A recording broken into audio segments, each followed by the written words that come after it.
G'day folks, welcome back to Far West Coast Summer Dreams 2022 Part 2, where we're going to take you right back where we left you last time. So whatever you do, kick back and enjoy this EP. Let's get right into it now. Yo!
It shakes? I think so.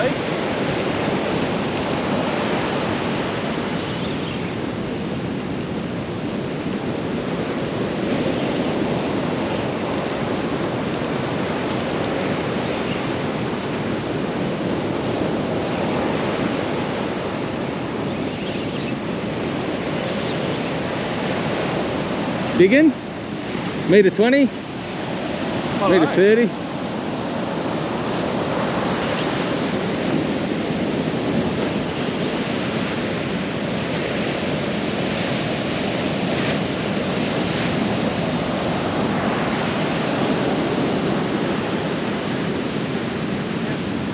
Mopping?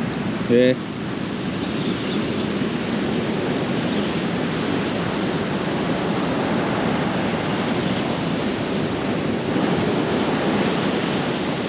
Take your time. Woo.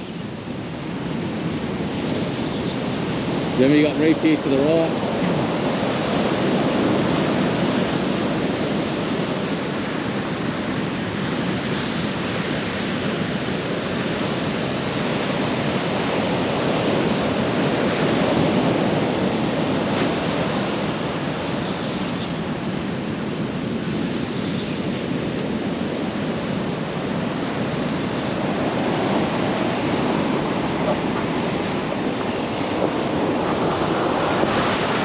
Oh, it's gone. No, it's not. It's just over there. See there? It's a ray.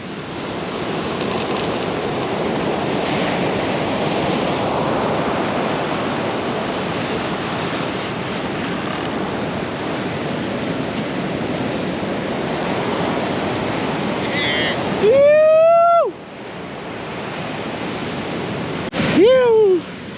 106, baby.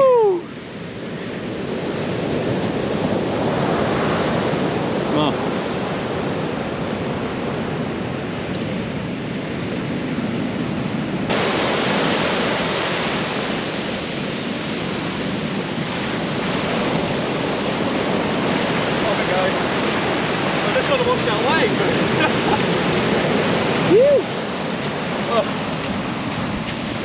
Get on the board. Got a meter. There's a little baby seal just in here, just where that wash is. Hopefully he pokes his head up, you can have a see. There's only a pup. Where are you, buddy? Oh, he's shy for the camera and the folks at home. It's just bobbing up and down in here. Go. There he is. Look at that wave there.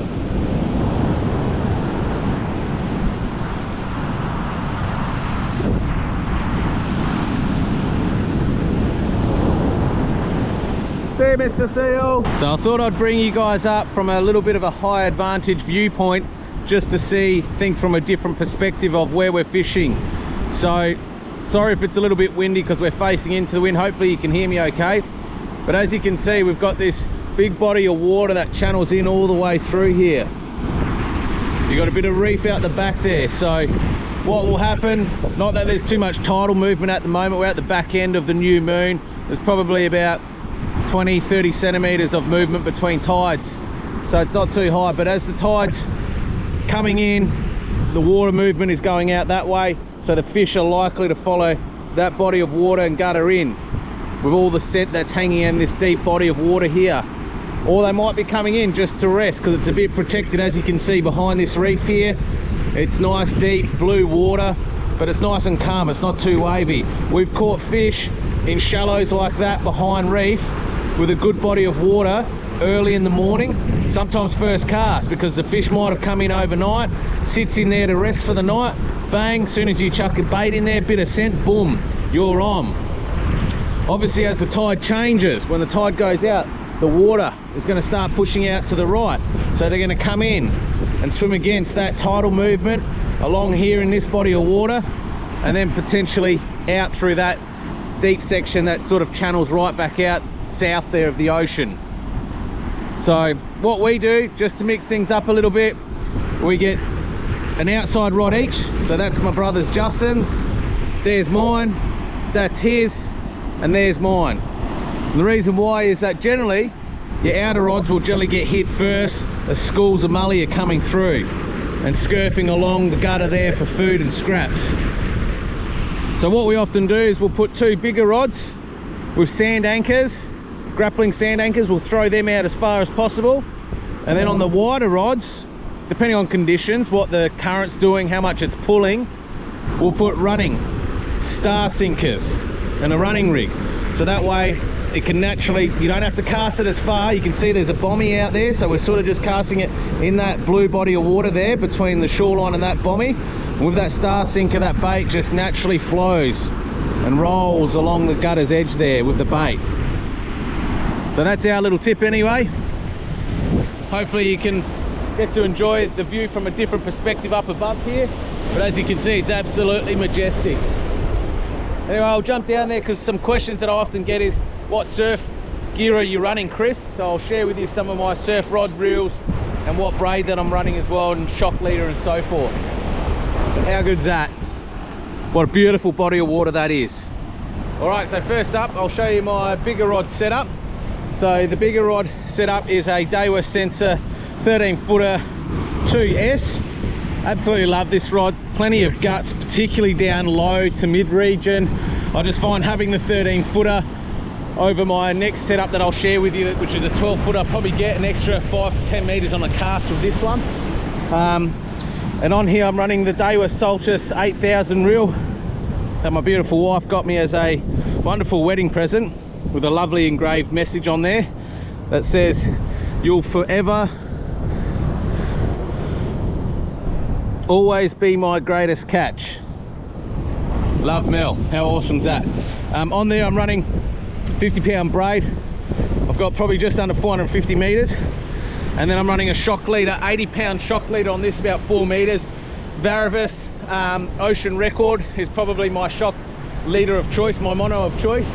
And then from there I'm running BKK triple ganging hooks, 100-pound line to the hooks because you obviously get a lot of sharks out here. And then I'm running a 50-pound shock leader to my sand anchor, grappling sand anchor as well. So that's my bigger outfit. I'll take you over and I'll show you my next outfit, which is a 12-footer in comparison to a 13-footer. This one, it's a Samaki Zing Surf. It's an SZG 12-footer 02SXH, 20 to 40-pound line, cast 3 to 6 ounce. Had this rod a few years now, absolutely love it as well. It's got plenty of guts, plenty of go in it, but like I said, the 13-footer, I just find I probably get an extra 5 to 10 meters with it. On here I've been running the old Penn Spin Fisher 8500 HT 100, again running 50-pound braid, but on here I'm running 60-pound Varivis Ocean Record shock leader, but again I'm only running double hooks, 100-pound hooks to those, because sometimes I use a smaller bait on here, bigger bait on the bigger rod, and then yeah, 50 pound again to the anchor. Often what I like about using this rod for is that running rig, because I don't need to cast it as far out. I'm just sort of casting in the shallows of that gutter as it starts to taper away from the shore here. So get the bigger one out further. This one probably 10 meters in closer to that shoreline, so I'm covering all bases. I've got a bait out further in the gutter, and I've got one that's just sitting there on the edge, just working the bait along and rolling along that gutter's edge. Question I often get is, what's the best bait, Chris? To be honest, any bait when the fish are here works. If I was to say what's my favourite, probably a Sowie in a squid tube or a pilchard in a squid tube. Squid is obviously my favourite bait just because it's really durable, it lasts long, particularly if you're using bait mate to get it on there, gives it lots of backing. But I like the tube around the outside of a Sowie or a pilchard, just because when you bait mate it, the juices from that pilchard or that Sowie just sort of seep out and just give it good scent out into the surf. So, but any bait, doesn't matter. Salmon, squid, Sowie, pilchard, whatever it is, it's going to work if they're here. It's just about time in the water, as I said. I probably will start to upgrade this rod and reel next year. I'm looking at the Saragossa 10,000 reel. The Legend Gareth, he's got a setup, and it's just a beautiful setup. So I'll probably upgrade this to another 13-footer sensor surf with a 10,000 Saragossa. But again, I'll probably just fish in close with that rod, the bigger one, again out further. But yeah, just the old pen, the drag's starting to go on it a little bit. She's probably put in a good 8 seasons with me now, surf fishing. So hard yakka, that's 8 years solid. Anyway, that's a little bit behind the scenes from different view perspective of the water that we're fishing, through the outfit and the rigs that we've got and what we use. If you've got any questions, drop them in the comment below. Love to hear from you, always get back to you. Let's get into it.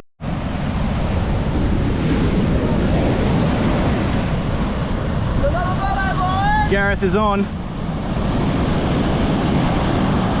Looks like a good size, Gareth. He's pumped. He's putting up a fight. Oh, she's taking some line. Oh, not going to be an easy one. Done that second wave. Oh, it's coming in. Oh yeah, there she is. Oh. Oh.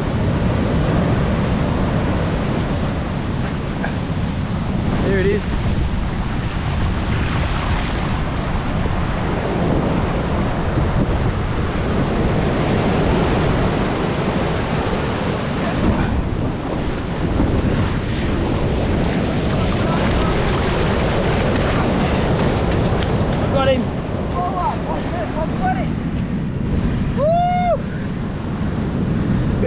Pumped. Pushing 130 maybe. Nice one. 120.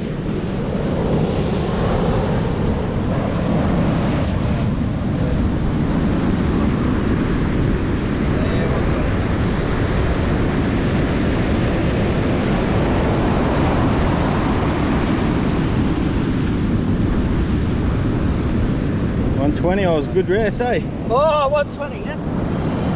Another 120. Beautiful. Thought as good as the big one.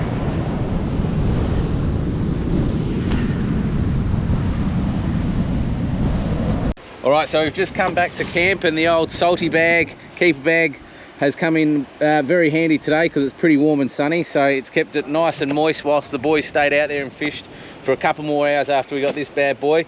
But sustainability is a big thing by all of us that come and do this trip together. This is the first fish we've kept all trip, and we've been here 7 days. Gareth the Legend is on day, what day are you on, mate? Day 17, and he's put more fish back in than what we've kept. So we've probably had, what, a good 6, 7, 8 keeper fish easily. Yep, and we're only keeping the one, and that'll do us. So this one went 1.35 m. It's probably nudging that 60-pound mark, and that's enough fish for us, you know, for us to fill it up, clean up, and share it amongst the group here and take home some fillets for the family. We'd rather give 95% back for sustainability purposes, so we can keep doing this trip long term, than pillage and rape the ocean and take everything that you catch. The other thing to point out as well, we've caught a lot of fish that have been pregnant as well, full with eggs, so really important to check before keeping them to see if there's any eggs and releasing them, because obviously spawning's there's a lot of spawning happening right now. So particularly those metre to metre 20 fish, they are very active in reproducing. So anything that's sort of metre 30, metre 40 is probably good keeping, because you get good fillets, plenty of fish, and there's enough to share around. But one is enough for all of us. That's all we need to take. We don't need to take more than what we really need to eat fresh over the next sort of 30 days. Anyway, we're going to fillet this up, clean it up. So we were going to go for a late dusky fish tonight, but I'll flip the camera around and tell you why we're not. I don't know if you can hear it. She's coming in about 25 knots from the southeast now. So we've decided to put the hoodies on. We've got the old socks and Uggies on, hoodie, trackies. We're just chilling out by the fire, just doing a bit of a cook up. The lads are cooking up a feast on the coals. Got the hot plate again tonight. Nice ass, Jags. No worries. So we've got potatoes.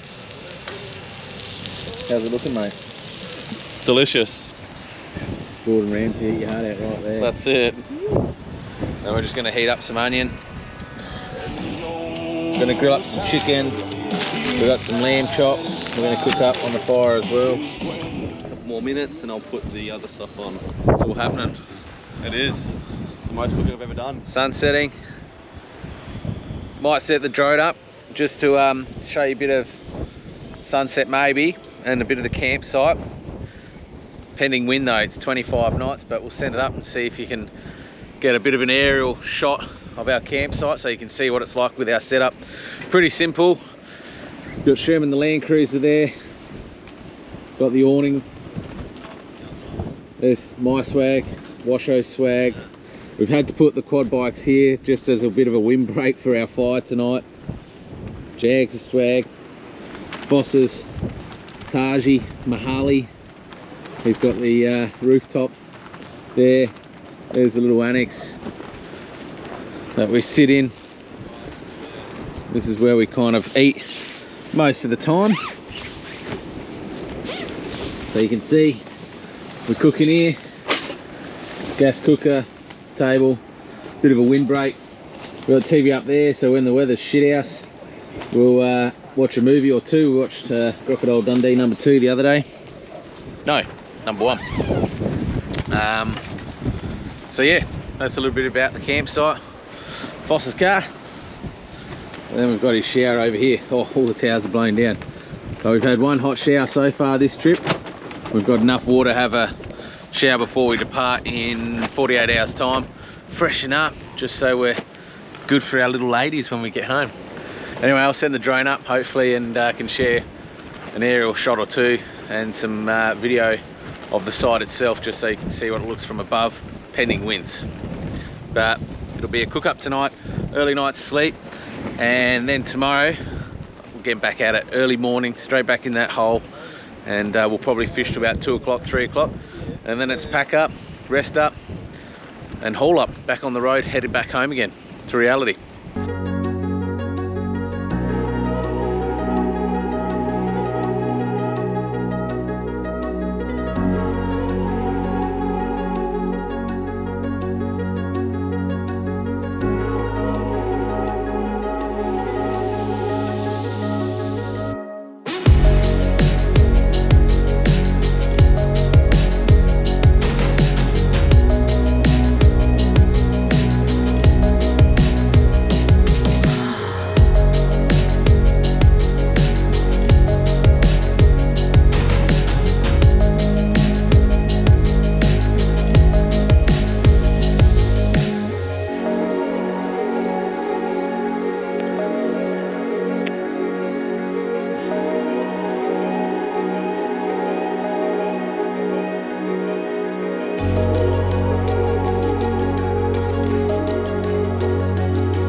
Well, as the sun goes down on another far west coast adventure, what an epic trip it's been yet again this year.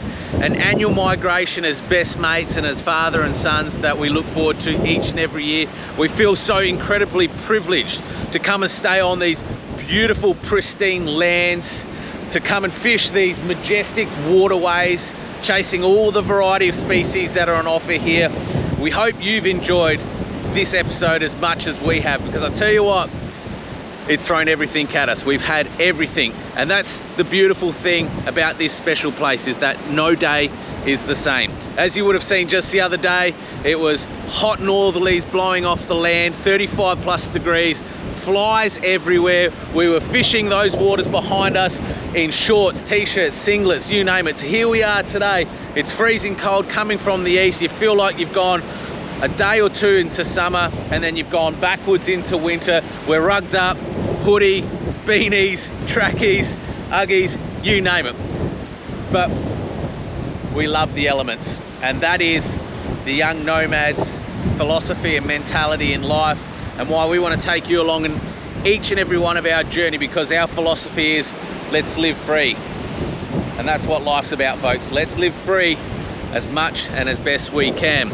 If you've loved this episode, we love your support. Thank you for following us. If you haven't already, just a friendly reminder, please feel free to subscribe. Smash that bell so you get notifications of all the cool episodes we're going to have coming up. And if you've got a mate or two that's as crazy as us and that loves to do this sort of stuff, explore 12 plus hours away from home, sit on an isolated beach for 10 plus hours each and every day to try and get one of your dream species fish, feel free to share this stuff with them, because maybe they're and you and I, and we're all just as crazy as each other. But whatever you do, feel free to share the love. And until the next episode, from us to you, Young Nomad style, make sure you live free and look out for each other and take care. See you for now, legends.